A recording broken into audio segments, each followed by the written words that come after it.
수사 결과 발표를 하기에 앞서서 이번 특검 수사에 대한 저의 소회를 말씀드린 후 사전에 배포해드린 보고서에 따라 수사 결과를 간략히 보고드리도록 하겠습니다. 먼저 소회를 말씀드리겠습니다. 국민 여러분, 박근혜 정부 민간인에 의한 국정농단 의혹 사건을 수사한 특검은 지난달 28일로서 공식적인 수사 일정을 마무리 지었습니다. 국민 여러분의 성원과 격려에 힘입어 짧은 기간이지만 열과 성을 다한 하루하루였습니다. 저희 특검팀원 전원은 국민의 명령과 기대에 부응하고자 뜨거운 의지와 일관된 투지로 수사에 임했습니다. 하지만 한정된 수사기관과 주요 수사 대상의 비협조 등으로 인해서 특검 수사는 절반에 그쳤습니다. 이번 특검 수사의 핵심 대상은 국가 권력이 사적 이익을 위해 남용된 국정농단과 우리 사회의 고질적인 부패 고리인 정경유착입니다. 국론의 진정한 통합을 위해서는 국정농단의 사실이 조각조각 밝혀져야 하고 정경유착의 실상이 국민 앞에 명확하게 드러나야 합니다. 그 바탕 위에 새로운 소통과 화합의 미래를 이루갈 수 있다는 것이 특검팀 전원의 소망입니다. 그러나 저희들은 아쉽게도 이 소망을 다 이루지 못했습니다. 다시 한번 국민 여러분께 죄송하다는 말씀을 올립니다. 국민 여러분, 이제 남은 국민적 기대와 소명을 검찰로 되돌리겠습니다. 검찰은 이미 이 사건에 관하여 많은 노하우와 결정적인 증거를 확보하고 있는 것으로 알고 있습니다. 이러한 검찰의 자료들이 특검 수사에 크게 도움이 되었습니다. 앞으로 검찰도 우리 특검이 추가로 수집한 수사 자료 등을 토대로 훌륭한 수사 성과를 낼 수 있을 것으로 기대합니다. 아울러 저희 특검도 체제를 정비하여 공소유지 과정을 통해 진실을 여러분께 증명하는 역할을 더욱 열심히 수행하겠습니다. 끝으로 수사기간 동안 국민 여러분께서 보내주신 뜨거운 지원과 격려에 진심으로 감사드립니다. 감사합니다.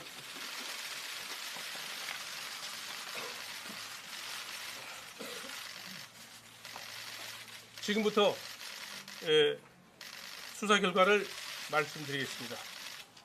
발표 순서는 배포된 수사 결과서의 내용대로 제1장 특별검사 일반 현황부터 제5장 제도 개선 사항까지 순서대로 말씀드리겠습니다.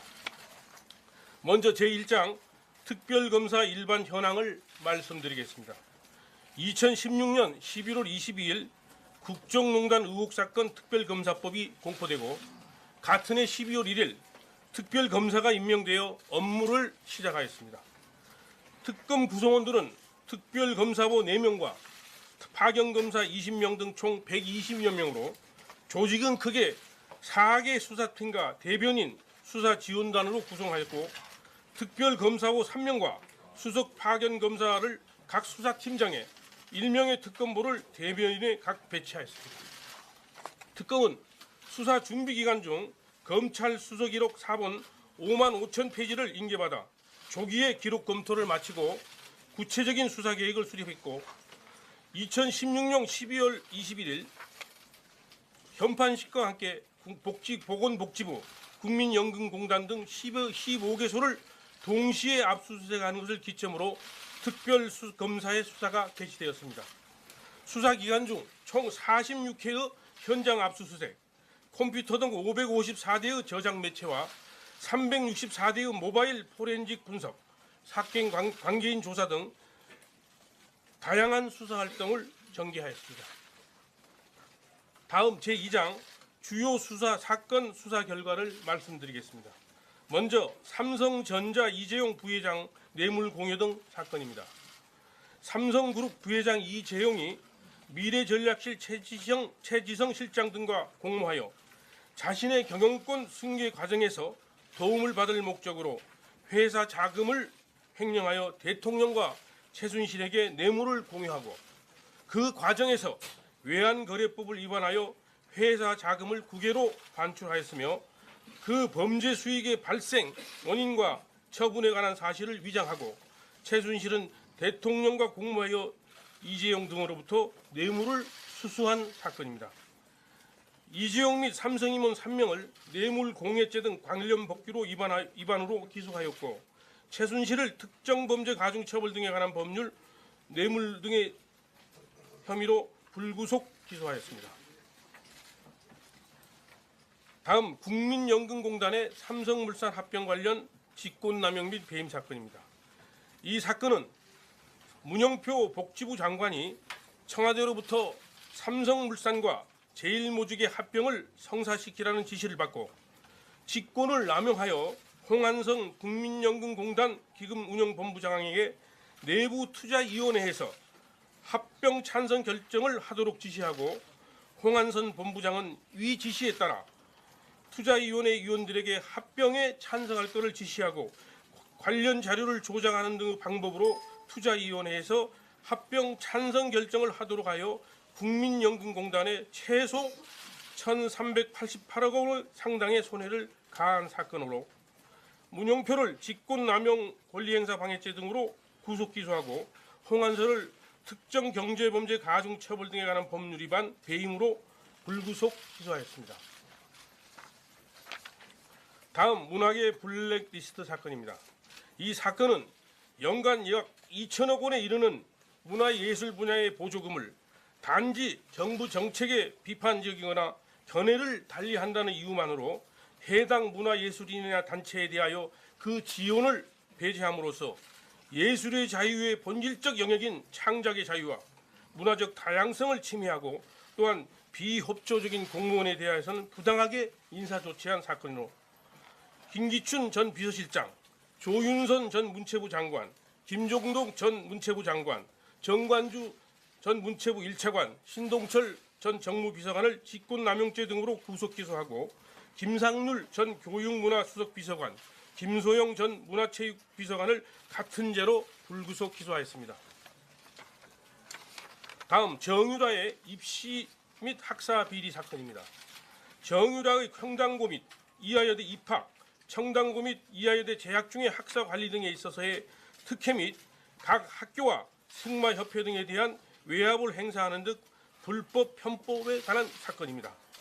이하여대 전 총장 최경희, 신산업융합대학장 김경숙 등 관련 교수 5명을 업무방해 혐의 등 혐의로 구속 기소하고 최순실 4명을 불구속 기소하고 정유라에 대해서는 체포영장을 발부받아 검찰에 이첩하였고 청당고 학사 비리와 관련하여 대한승마협회장 또는 서울특별시 승마협회장 명의의 허위 봉사활동 확인서 5부를 청당고에 제출하여 위계에 의한 공무집행을 방해하였다는 혐의로 최순실을 불구속 기소하였습니다. 다음 최순실 민관 인사 및 이권 개입 사건입니다.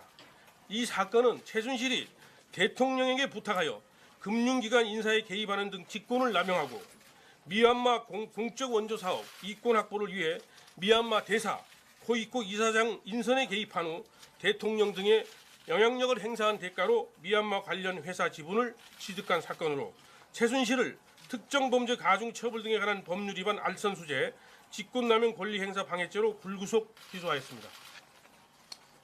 다음 비선 진료 및 특혜 의혹 사건입니다. 이 사건은 대통령의 공식 의료진이 아닌 자들이 대통령을 상대로 진료 행위를 하고 그들에게 각종 특혜가 제공되었다는 의혹을 규명하고 그 과정에서 대통령 비서실 비서관들에게 금품이 제공된 사실을 밝힌 사건입니다. 김영재의 처이자 의료기기 업체를 운영하는 박채윤을 뇌물 공여죄로 구속 기소하고 안종범을 특정범죄 가중처벌 등에 관한 법률 위반 뇌물입니다. 로 불구속 기소하고 김영재, 김상만을 의료법 위반죄로 불구속 기소. 전 대통령 자문위 정기양, 최순실 일가의 주치 입격인 이임순을 국회에서의 증언 감정 등에 관한 법률 위반죄로 각 불구속 기소하였습니다. 이 사건은 국가 안보와도 직결되는 대통령에 대한 공적 의료 체계가 붕괴된 대표적인 사례라 할 수 있겠습니다. 끝으로 청와대 행정관 차명폰 개통 사건입니다.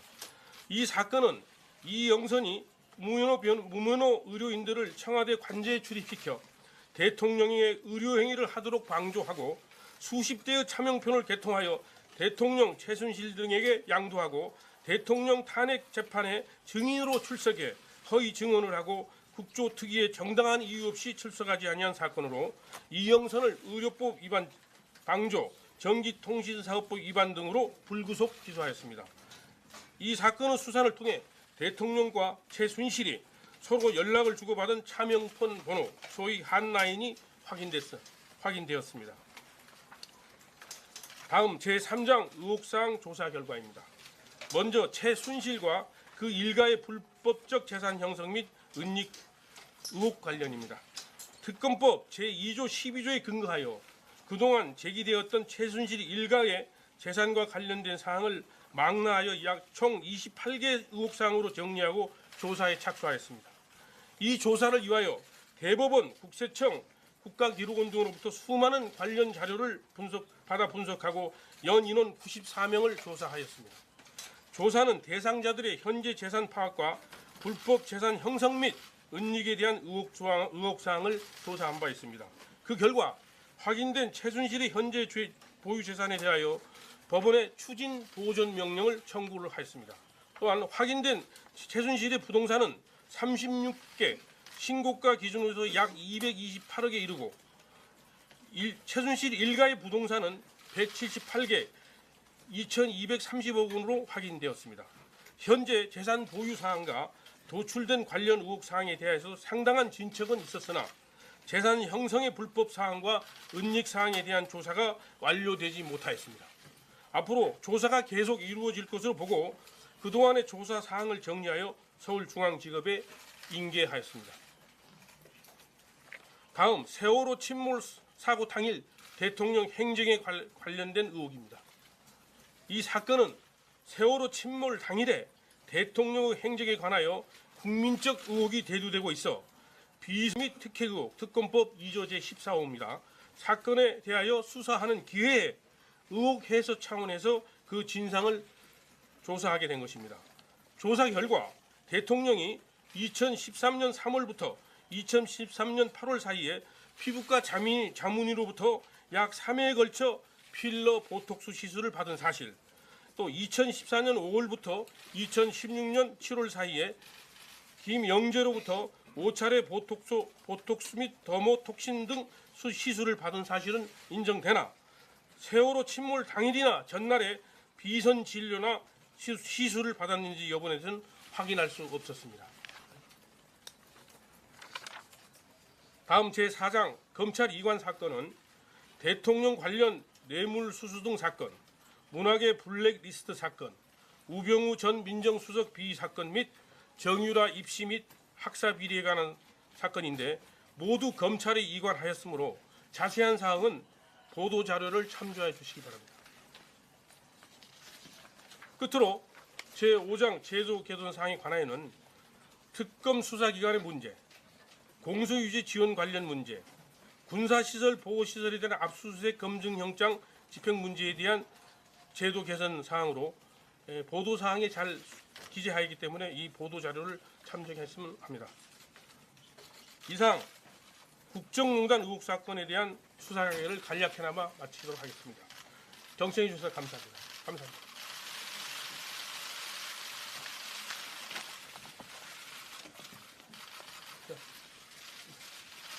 자, 고생들 여러분들 많이 하셨습니다. 정말 그동안 도와주셔서 감사하고 저희들이 미력한 저희들에게 많은 힘이 됐습니다. 감사합니다.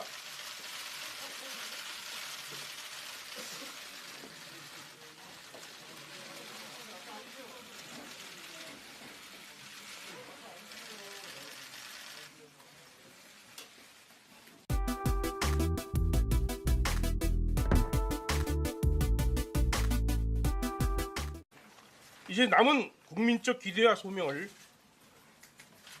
검찰로 되돌리겠습니다.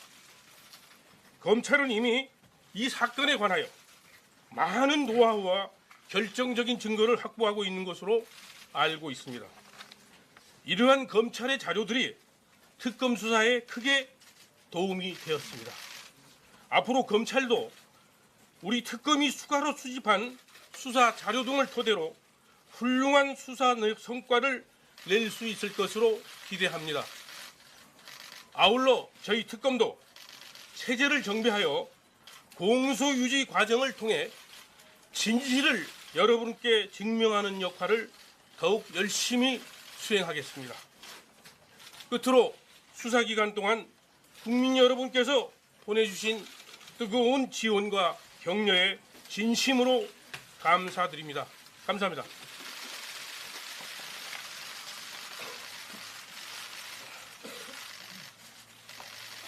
지금부터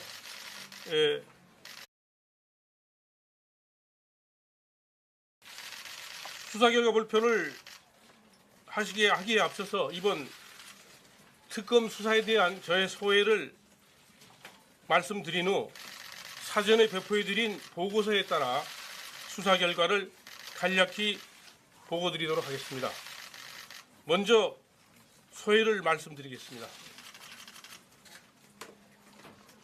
국민 여러분, 박근혜 정부 민간인에 의한 국정농단 의혹 사건을 수사한 특검은 지난달 28일로서 공식적인 수사 일정을 마무리 지었습니다. 국민 여러분의 성원과 격려에 힘입어 짧은 기간이지만 열과 성을 다한 하루하루였습니다. 저희 특검팀원 전원은 국민의 명령과 기대에 부응하고자 뜨거운 의지와 일관된 투지로 수사에 임했습니다. 하지만 한정된 수사기관과 주요 수사 대상의 비협조 등으로 인해서 특검 수사는 절반에 그쳤습니다. 이번 특검 수사의 핵심 대상은 국가 권력이 사적 이익을 위해 남용된 국정농단과 우리 사회의 고질적인 부패 고리인 정경유착입니다. 국론의 진정한 통합을 위해서는 국정농단의 사실이 조각조각 밝혀져야 하고 정경유착의 실상이 국민 앞에 명확하게 드러나야 합니다. 그 바탕 위에 새로운 소통과 화합의 미래를 이루갈 수 있다는 것이 특검팀 전원의 소망입니다. 그러나 저희들은 아쉽게도 이 소망을 다 이루지 못했습니다. 다시 한번 국민 여러분께 죄송하다는 말씀을 올립니다. 국민 여러분, 수사 결과를 말씀드리겠습니다. 발표 순서는 배포된 수사 결과서의 내용대로 제1장 특별검사 일반 현황부터 제5장 제도 개선 사항까지 순서대로 말씀드리겠습니다. 먼저 제1장 특별검사 일반 현황을 말씀드리겠습니다. 2016년 11월 22일 국정농단 의혹 사건 특별검사법이 공포되고 같은 해 12월 1일 특별검사가 임명되어 업무를 시작하였습니다. 특검 구성원들은 특별검사보 4명과 파견검사 20명 등 총 120여 명으로 조직은 크게 4개 수사팀과 대변인 수사지원단으로 구성하였고 특별검사보 3명과 수석 파견검사를 각 수사팀장에 1명의 특검보를 대변인에 각 배치하였습니다. 특검은 수사 준비 기간 중 검찰 수사기록 4본 5만 5천 페이지를 인계받아 조기에 기록 검토를 마치고 구체적인 수사 계획을 수립했고 2016년 12월 21일 현판식과 함께 보건복지부, 국민연금공단 등 15개소를 동시에 압수수색하는 것을 기점으로 특별검사의 수사가 개시되었습니다. 수사 기간 중 총 46회의 현장 압수수색, 컴퓨터 등 554대의 저장 매체와 364대의 모바일 포렌식 분석, 사건 관계인 조사 등 다양한 수사 활동을 전개하였습니다. 다음 제2장 주요 수사 사건 수사 결과를 말씀드리겠습니다. 먼저 삼성전자 이재용 부회장 뇌물 공여 등 사건입니다.